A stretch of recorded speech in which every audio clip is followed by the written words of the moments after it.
Alis dyan, ako lang. Lilipad. Okay na po. Lilipad. Tingnan ko lang kung... Nilipad ko yan, manong, para sa iyo. Alis kayo na dyan. Sakay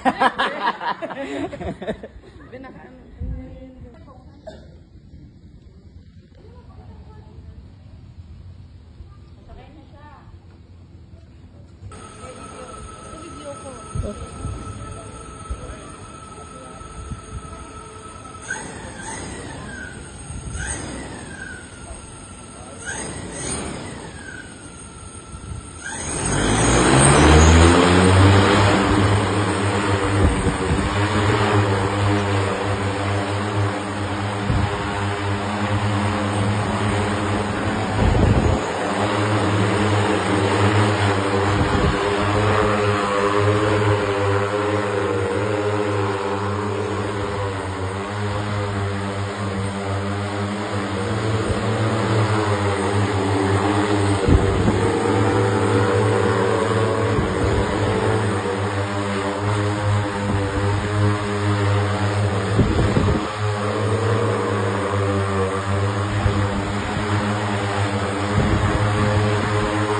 Solid. Ang sikip pero ang ganda ng ikot. Philippines first hoverbike po. Lalo na pag traffic. Yan. Made the size very small. Kasya lang po sa likod ng pickup truck ko para po na itatravel namin sa Philippines to show the Filipinos what we have.